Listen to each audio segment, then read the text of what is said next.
Coulomb के नियम का सदिश निरूपण क्या कहता है ये? देखो मान लो कोई दो बिंदु आवेश है, क्या है दूसरा क्या है, यहाँ Q1 है, यहाँ ये मूल बिंदु के सापेक्ष इनकी स्थिति सदिश हो जाएगी। पहले वाले का स्थिति सदिश R1, दूसरे वाले का R2, इनके बीच की दूरी है R, ठीक है। इस पे इसकी वजह से बल लगेगा, इस पे इसकी वजह से दोनों एक दूसरे को प्रतिकर्षित करेंगे, समान मान लेते हैं अपन थोड़ी देर के लिए। समान को तो आकर्षित करते, समान इसलिए प्रतिकर्षित कर रहे हैं।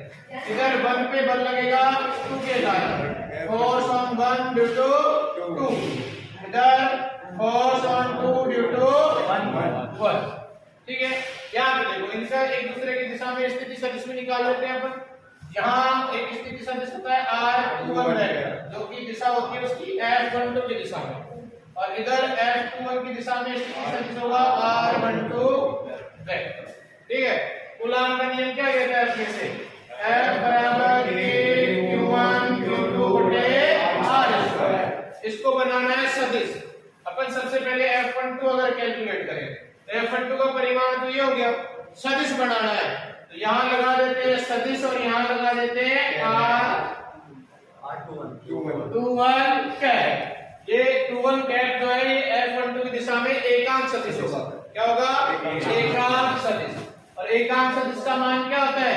R21 कैप बराबर R21 वेक्टर के R21 सदिश बटे परिमाण। यहाँ मोड भी लगा दिया जाता है ये तरह से, ठीक है। ये वैल्यू याद रखेंगे। F12 वेक्टर बराबर क्या हो जाएगा? Q1 Q2 बटे R21 का स्क्वायर गुणा R21 वेक्टर बटे R21। ये आपस में गुणा होंगे, इनकी घातें जुड़ जाएंगी, घातें जुड़ेंगी तो F12 वेक्टर बराबर हो जाएगा Q1 Q2 बटे R21 का क्यूब गुणा R21 वेक्टर, ठीक है। इसी प्रकार अगर आप वैल्यू निकालोगे F21 की तो सारा प्रोसेस सेम रहेगा। तो F21 वेक्टर बराबर क्या हो जाएगा? Q1 Q2 बटे R12 क्यूब गुणा R12 वेक्टर। देखो अपने को एक चीज पता है, V नॉट दैट ये जो R12 का परिमाण है ये बराबर है R21 के परिमाण के, क्योंकि दोनों R के बराबर है। और एक चीज और पता है, R12 वेक्टर जो है वो बराबर है माइनस R21 वेक्टर के, क्योंकि दोनों एक दूसरे के विपरीत दिशा में 180 डिग्री पे। ऐसे कोई भी सदिश जिनका परिमाण बराबर हो और एक दूसरे के सापेक्ष 180 डिग्री पे हो वो विपरीत सदिश हो जाते हैं या ऋणात्मक सदिश हो जाते हैं। अब यहाँ पे या तो इसमें या इसमें इनकी वैल्यू को आप एक्सचेंज कर दोगे। जैसे मान लो मैं F21 में करता हूँ तो F21 वेक्टर बराबर क्या हो जाएगा? Q1 Q2 बटे R21 क्यूब, 1 2 की जगह 21 कर दूं गुणा माइनस ऑफ R21 वेक्टर, इस माइनस को बाहर ले ले तो F21 वेक्टर बराबर क्या हो जाएगा? माइनस Q1 Q2 बटे R21 क्यूब गुणा R21 वेक्टर।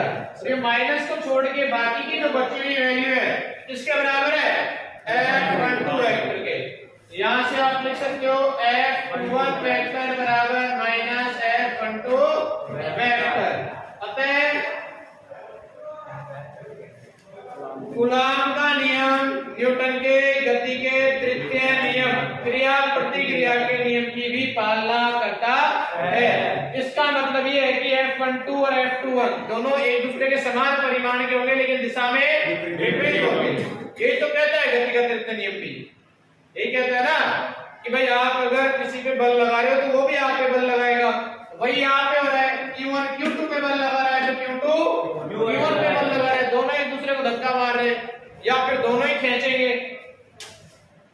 ऐसी स्थिति होगी अगर दोनों विपरीत होंगे तो दोनों आकर्षित करेंगे, मतलब दोनों खींच रहे हैं या दोनों धक्का मार रहे हैं। कभी कभी ऐसी स्थिति भी आ जाती है कि एक खींचना चाहता है, दूसरा धक्का मार रहा है, लेकिन वो रेयर केस में आती है, आपको हर जगह होता है। बाकी यहाँ पे ऐसा कुछ भी